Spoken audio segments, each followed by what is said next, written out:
नमस्कार मित्रों, आप सभी का लक्ष्य सरकारी यूट्यूब चैनल पे हार्दिक हार्दिक स्वागत एवं अभिनंदन है। आज हम लोग लेके आए प्रैक्टिस सेट 3 नवीन शर्मा की खाकी सीरीज की प्रैक्टिस सेट 3 की संपूर्ण रिवीजन हम लोग मात्र 15 मिनट में करेंगे। आज का जो टॉपिक रहेगा वो टॉपिक रहेगा वर्णमाला से संबंधित, यानी वर्णमाला से जितने भी क्वेश्चन बन सकते हैं वो सारे क्वेश्चन नवीन शर्मा सर ने लिए थे और उसी का हम लोग संपूर्ण रिवीजन मात्र 15 मिनट में करने वाले हैं। उससे पहले आप लोग चैनल को सब्सक्राइब कर दीजिए, वीडियो को लाइक कर दीजिए, शेयर कर दीजिए कि जिससे ज़्यादा से ज़्यादा लोगों के पास ये वीडियो पहुंच सके। आइए आज के सेशन की हम लोग शुरुआत करते हैं। आज का पहला क्वेश्चन है कि भाषा की सबसे छोटी लिखित इकाई क्या होती है। यानी भाषा की अगर पूछा जाए कि भाषा की सबसे छोटी लिखित इकाई क्या होती है तो लिखित इकाई होती है अक्षर। अगर पूछा जाए कि भाषा की सबसे छोटी मौखिक इकाई क्या होती है तो मौखिक इकाई में भाषा की सबसे छोटी मौखिक इकाई जो होती है वो ध्वनि होती है। क्या होती है? तो भाषा की सबसे छोटी मौखिक इकाई ध्वनि होती है और भाषा की सबसे छोटी लिखित इकाई अक्षर होती है। जैसे नेक्स्ट क्वेश्चन, ये क्वेश्चन भी मिल गया हम लोग को कि भाषा की सबसे छोटी मौखिक इकाई क्या होती है। तो भाषा की सबसे छोटी मौखिक इकाई ध्वनि होती है। क्या होती है? ध्वनि होती है। इसी में क्वेश्चन बात जाता है, बहुत बच्चे नहीं समझ पाते हैं। वो देखते हैं कि भाषा की सबसे छोटी इकाई क्या, सो अक्षर समझ के अक्षर पे मार देते हैं। लेकिन आपको उसको क्वेश्चन को पूर्ण रूप से पढ़ना है कि मौखिक इकाई पूछ रहा है या लिखित इकाई पूछ रहा है, उसके बाद आप लोग को टिक करना है। आइए नेक्स्ट क्वेश्चन देखते हैं। लिपि चिन्हों के क्रमबद्ध समूह को क्या कहते हैं? लिपि चिन्हों के क्रमबद्ध समूह को क्या कहते हैं? वर्णमाला कहते हैं। क्या कहते हैं? अक्षरों के क्रमबद्ध समूह को क्या कहते हैं? वर्णमाला कहते हैं। या लिपि चिन्हों के क्रमबद्ध समूह को भी वर्णमाला कहते हैं। नेक्स्ट क्वेश्चन क्या है? नेक्स्ट, वर्णमाला में लिपियों की कुल कितनी संख्या है? यानी वर्णमाला में लिपियों की कुल कितनी संख्या है? तो 52 है। कितनी है? 52 है। यानी अगर पूछा जाए वर्णमाला में कुल अक्षरों की कितनी संख्या है तो क्या हो जाएगा? 52 हो जाएगा। कितने हो जाएंगे? 52 हो जाएंगे। आइए नेक्स्ट क्वेश्चन देखते हैं। मात्रा के आधार पर स्वर कितने प्रकार का होता है या होते हैं? तो कितने प्रकार के होते हैं? 3 प्रकार के होते हैं। पहला आ जाएगा लघु।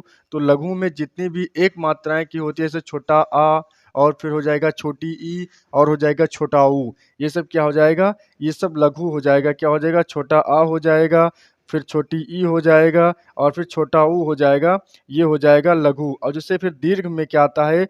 दीर्घ में हो जाएगा बड़ा आ, बड़ी ई, बड़ा आ, बड़ी ई, ए, ऐ, ओ, आओ, ये सब दीर्घ में हो जाएगा। और पलुत में क्या हो जाएगा? पलुत में केवल एक ही होता है, बड़ा ऊ। क्या होता है? जो बड़ा ऊ होता है वो पलुत में होता है। इसलिए मात्रा के आधार पर स्वर को कितने प्रकार में बांटा गया है? तो मात्रा के आधार पर स्वर को 3 प्रकार में बांटा गया है। पहला लघु स्वर, दूसरा दीर्घ स्वर, तीसरा पलुत स्वर। जो लघु स्वर होता है वो छोटा आ, छोटी ई, छोटा ऊ आता है और दीर्घ स्वर में आता है बड़ा आ, बड़ी ई, ए, ऐ, ओ, आओ। और फिर पलुत स्वर में क्या आता है? केवल बड़ा ऊ आता है। आइए नेक्स्ट क्वेश्चन देखते हैं।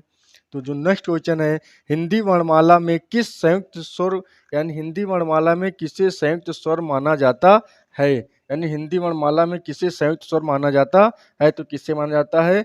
ए, ऐ, ओ, आओ। किसे माना जाता है? ए, ऐ, ओ, आओ।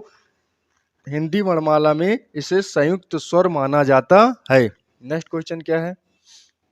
जो नेक्स्ट क्वेश्चन है, जिन स्वरों के उच्चारण में हवा नाक से निकलती हो उसे क्या कहते हैं?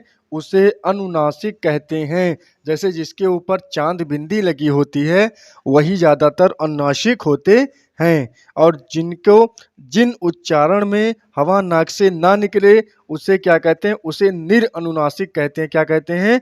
निरअनुनासिक कहते हैं। यानी जिससे केवल हवा मुख से निकले या जिसको बोलने के लिए केवल मुख का प्रयोग किया जाए वो हो जाएगा निरअनुनासिक हो जाएगा। नेक्स्ट क्वेश्चन क्या है? जो नेक्स्ट क्वेश्चन है, व्यंजन किसे कहते हैं? तो व्यंजन किसे कहते हैं?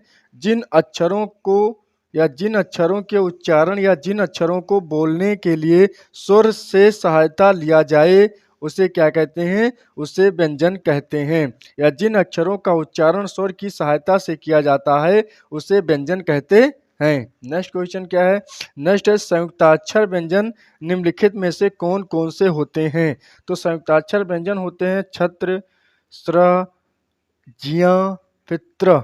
अब इससे 4 क्वेश्चन पेपर में काफ़ी पूछे जाते हैं। इससे पिछली बार एसआई में भी पूछा गया था कि छत्र ये जो होता है छत्र, इसको हम लोग पढ़ते हैं का और फिर प्लस आधा सा से मिलके ये बना होता है कश। ये कश से मिलके बना होता है। इसको कभी कभी यूपीएसआई में या फिर आरओ में पूछा गया था कि छत्र, ये जो कश होता है कश, ये किस वर्ण के बाद आता है। तो किस वर्ण के बाद आता है? ये का के बाद आता है। किस वर्ण के बाद आता है? ये का के बाद आता है। नेक्स्ट क्वेश्चन क्या है? जो नेक्स्ट क्वेश्चन है, निम्नलिखित में से अंतस्थ व्यंजन किसे कहते हैं? तो या रा लावा को अंतस्थ व्यंजन कहते हैं। किसे कहते हैं? या रा लावा को अंतस्थ व्यंजन कहते हैं। नेक्स्ट क्वेश्चन क्या है? निम्नलिखित में से ऊष्म व्यंजन किसे कहते हैं? तो शा, शा, शा, हा को ऊष्म व्यंजन कहते हैं। नेक्स्ट क्वेश्चन क्या है? नेक्स्ट है, अघोष व्यंजनों की कुल संख्या कितनी है? तो अघोष व्यंजनों की कुल संख्या 13 है। कितनी है? तो अघोष व्यंजनों की कुल संख्या 13 है। नेक्स्ट क्वेश्चन क्या है? तो नेक्स्ट क्वेश्चन है, सघोष व्यंजनों की कुल संख्या कितनी है? तो सघोष व्यंजनों की कुल संख्या 31 है। कितनी है? 31 या 31 है। नेक्स्ट क्वेश्चन क्या है? हिंदी वर्णमाला में कुल कितने अयोग वाह हैं? तो हिंदी वर्णमाला में कुल 2 अयोग वाह हैं। यानी कौन कौन से? एक अंग, एक आहा। यानी अंग आहा दोनों क्या हैं? अयोग वाह हैं। नेक्स्ट क्वेश्चन फिर आता होगा, कस का जो क्रम है किस वर्ण के बाद आता है? तो का के बाद आता है, क्योंकि कस जो होता है आधा का और शा से मिलके बना होता है, इसलिए इसका जो क्रम है वो का के बाद आता है। नेक्स्ट क्वेश्चन क्या है? नेक्स्ट क्वेश्चन है, प्रत्येक वर्ग का दूसरा और चौथा वर्ण क्या कहलाता है? तो प्रत्येक वर्ग का दूसरा और चौथा वर्ण कहलाता है महाप्राण, और पहला और तीसरा वर्ण कहलाता है अल्प प्राण। क्या कहलाता है? यानी दूसरा और चौथा वर्ण महाप्राण कहलाता है और पहला और तीसरा वर्ण अल्प प्राण कहलाता है। क्या कहलाता है? अल्प प्राण कहलाता है। किसी भी वर्ग का पहला और तीसरा अक्षर अल्प प्राण कहलाता है और दूसरा और चौथा अक्षर महाप्राण कहलाता है। नेक्स्ट क्वेश्चन, जो नेक्स्ट क्वेश्चन है, प्रत्येक वर्ग का पहला और दूसरा अक्षर क्या कहलाता है? तो प्रत्येक वर्ग का पहला और दूसरा अक्षर अघोष कहलाता है और तीसरा चौथा पांचवा अक्षर सघोष कहलाता है। क्या कहलाता है?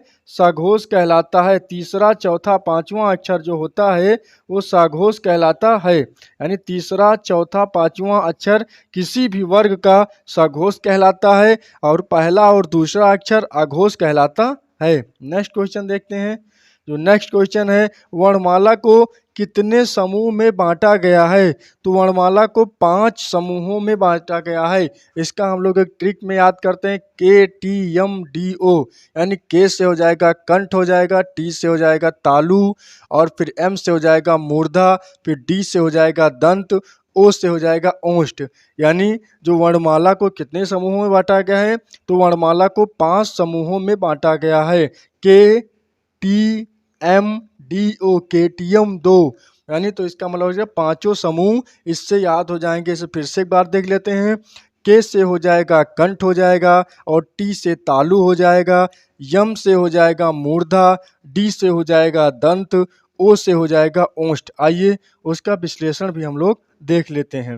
यानी वर्णमाला के समूह कौन कौन से होते हैं? तो अभी तो याद ही कराएं, कंठ, तालव्य, मूर्धन्य, दंत, ओष्ठ, यानी KTM 2। आइए नेक्स्ट क्वेश्चन देखते हैं।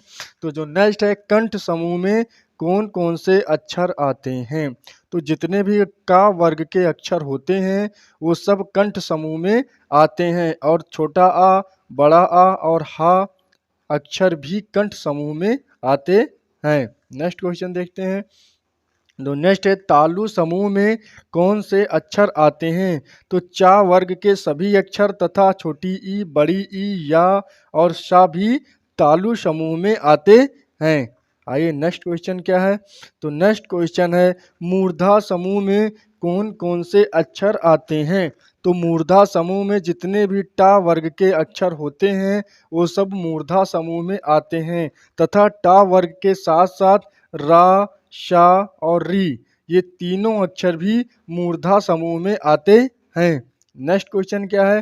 तो नेक्स्ट है दंत समूह में कौन से अक्षर आते हैं? तो जितने भी ता वर्ग के अक्षर हैं तथा ला और शा भी, ये दोनों अक्षर भी दंत समूह में आते हैं। किस में आते हैं? दंत समूह में आते हैं। फिर नेक्स्ट क्वेश्चन क्या है?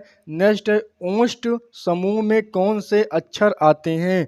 तो जितने भी पा वर्ग के अक्षर हैं तथा उनके साथ छोटा ऊ बड़ा ऊ भी दोनों अक्षर ओष्ठ समूह में आते हैं। इससे क्वेश्चन बहुत बार पूछे गए हैं पेपर में, इसलिए इसको जरूर याद रखें। इसका जो ट्रिक है KTM दो, यानी KTM से हो जाएगा आपका, के से हो जाएगा कंठ हो जाएगा, और टी से तालु हो जाएगा, यम से मूर्धा हो जाएगा, डी से दंत हो जाएगा, ओ से ओष्ठ हो जाएगा। और जैसे आपको समय वर्ग नहीं याद है तो वर्ग आपको याद करना है कचट तप, यानी का चा त्रा और फिर ता पा, यानी कचट फिर हो जाएगा तप। ये हो जाएगा, आपको पांचों वर्ग आ जाएगा। फिर आपको याद करना है कि और जितने भी अक्षर हैं वो कैसे याद हों? तो विवाह आयस, विवाह आयस, फिर ऋषि लास, और फिर छोटा ऊ बड़ा ऊ। ये ऐसे करके आपको एक चार्ट बना लेना है, उसी से आपको याद करना है, सारा ये सब याद हो जाएगा। क्योंकि इससे आपको पेपर में क्वेश्चन जरूर देखने को मिलेंगे, और यहाँ से पेपर 100% गारंटी है कि 5 नंबर के जरूर क्वेश्चन आपको वर्णमाला से देखने को मिलेंगे। इसलिए पूरा वीडियो जरूर देखें, ना समझ में आए 2 बार वीडियो देखें, 3 बार देखें, लेकिन क्वेश्चन यहाँ से 100% है कि यहाँ से क्वेश्चन पेपर में देखने को मिलेंगे। आप लोग चैनल को सब्सक्राइब कर दो, अगर वीडियो अच्छी लगी हो तो लाइक कर दो, शेयर कर दो, कि जिससे ज़्यादा से ज़्यादा लोगों के पास ये वीडियो पहुंच सके। जय हिंद, जय भारत, वंदे मातरम।